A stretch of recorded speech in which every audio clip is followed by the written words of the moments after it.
Bharat Australia తొలి T20 వర్షంతో రద్దయింది. అయితే తొలి టీ20లో ఇండియా ప్లేయింగ్ 11 ఆశ్చర్యానికి గురిచేసింది.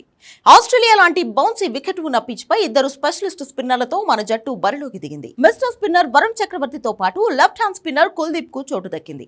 మరో స్పిన్నర్ అక్షర్ పటేల్ కూడా జట్టులో ఉన్నాడు. ఆస్ట్రేలియాలో పేసర్ల హవానే ఎక్కువగా ఉన్నప్పటికీ భారత జట్టు మాత్రం ముగ్గురు స్పిన్నర్లను కొనసాగించడం చర్చనీయాంశంగా మారింది. ఆసియా కప్ లో ఉపఖండపు పిచ్చులు కావడంతో ముగ్గురు స్పిన్నర్లను ఆడించడంలో అర్థం ఉంది. కానీ ఫాస్ట్ బౌలింగ్ కు అనుకూలించే ఆసీస్ గడ్డపై ముగ్గురు స్పిన్నర్లు అవసరం లేదు. ముగ్గురు స్పిన్నర్ల వ్యూహాన్ని పక్కన పెడితే అంతకంటే షాకింగ్ న్యూస్ మరొకటి ఉంది. ఫాస్ట్ బౌలర్ అర్షదీప్ సింగ్ ను తప్పించి హర్షిత్ రాణాకు చోటు కల్పించారు. ఈ నిర్ణయం చాలా మంది క్రికెట్ ఫ్యాన్స్ కు షాక్ ఇచ్చింది. హర్షదీప్ టీ20లో అరంగేట్రం చేసినప్పటి నుంచి నిలకడగా రాణించడంతో పాటు ఇండియా తరపున పొట్టి ఫార్మాట్ లో టాప్ వికెట్ టేకర్ గా ఉన్నాడు. మరోవైపు హర్షిత్ రాణాకు పెద్దగా అంతర్జాతీయ అనుభవం లేదు. అయినప్పటికీ హర్షదీప్ ను కాదని హర్షిత్ కు ఛాన్స్ ఇవ్వడంతో netizens Team India head coach Gambhir పై విమర్శల వర్షం కురిపిస్తున్నారు. గంభీర్ కారణంగానే హర్షిత్ రాణా జట్టులో కొనసాగుతున్నాడని ఫైర్ అవుతున్నారు. సిడ్నీ వన్డేలో 4 వికెట్లతో సత్తా చాటినప్పటికీ ఈ ప్రదర్శనతో హర్షదీప్ లాంటి బౌలర్ ను పక్కన పెట్టడం నిజంగా ఆశ్చర్యమే.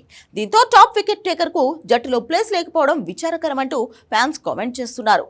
ఒకవేళ ఈ మ్యాచ్ రద్దవకుండా జరిగి ఉంటే హర్షిత్ ఎంత మేర రాణించేవాడో తేలిపోయేది. మరి రెండో వన్డేలోనైనా గంభీర్ హర్షదీప్ ను జట్టులోకి తీసుకుంటాడో లేక హర్షిత్ రాణాకి అవకాశం ఇస్తాడో చూడాలి.